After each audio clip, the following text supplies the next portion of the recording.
நம்ம எல்லாருமே இந்த தப்பு பண்ணுறோம் அதிகமாக எனக்கு தெரிஞ்சு. நம்ம வெளியில் ஒருத்தவங்கள்ட்ட பேசி பழகும்போது பார்த்தீங்கன்னா ஈஸியாக நம்ம நல்ல கைண்ட்னஸாக பேசி பழகிடுவோம். ஏன்னா நம்ம ஒரு கெட்டவங்களாக தெரிஞ்சிடக்கூடாது, நம்ம ஒரு கைண்ட்னஸாக இருக்கணும் அப்படின்ட்டு நம்ம யாருன்னு அவங்களுக்கு தெரிஞ்சிடக்கூடாது அப்படின்ட்டு இருப்போம். ஆனால் அதே மாதிரி பார்த்தீங்கன்னா நம்ம வீட்டுக்குள்ளே நம்ம க்ளோஸாக இருக்கவங்கள்ட்ட சரி, நம்ம அம்மா அப்பாவர்கிட்ட சரி, நம்ம அது மாதிரி இருக்கிறது கிடையாது. கண்டிப்பாக அதிகபட்சமாக நான் சொல்கிற மாதிரி எல்லாருமே அது மாதிரி இருக்கிறது கிடையாது. நம்ம ஈஸியான ஒரு கெட்ட பேர் வீட்டுக்குள்ளே நம்ம எல்லாருக்குமே தெரிஞ்சு போயிடும். ஆனால் வெளியில் போய் நம்ம நடிப்போம், நம்மளோட முகம் தெரிஞ்சிடக்கூடாது அப்படின்ட்டு. அந்த தப்பை யாருமே பண்ணாதீங்க. நீங்கள் வெளியில் எப்படி பழகுறீங்களோ அதே மாதிரி வீட்டுக்குள்ளேயும் சரி, க்ளோஸாக இருக்கவங்கள்ட்டையும் சரி, அதே மாதிரி மதித்து பழக கற்றுக்கோங்க. நம்ம எல்லாருமே இந்த தப்பு பண்ணுறோம் அதிகமாக எனக்கு தெரிஞ்சு.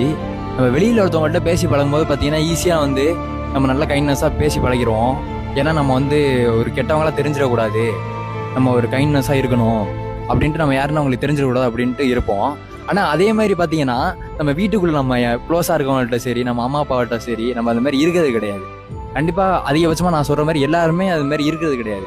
நம்ம ஈஸியான ஒரு கெட்ட பேர் வீட்டுக்குள்ளே நம்ம எல்லாருக்குமே தெரிஞ்சு போயிடும். ஆனால் வெளியில் போய் நம்ம நடிப்போம், நம்மளோட முகம் தெரிஞ்சிடக்கூடாது அப்படின்ட்டு. அந்த தப்பை யாருமே பண்ணாதீங்க. நீங்கள் வெளியில் எப்படி பழகுறீங்களோ அதே மாதிரி வீட்டுக்குள்ளேயும் சரி, க்ளோஸாக இருக்கவங்கள்ட்டையும் சரி, அதே மாதிரி மதித்து பழக கற்றுக்கோங்க.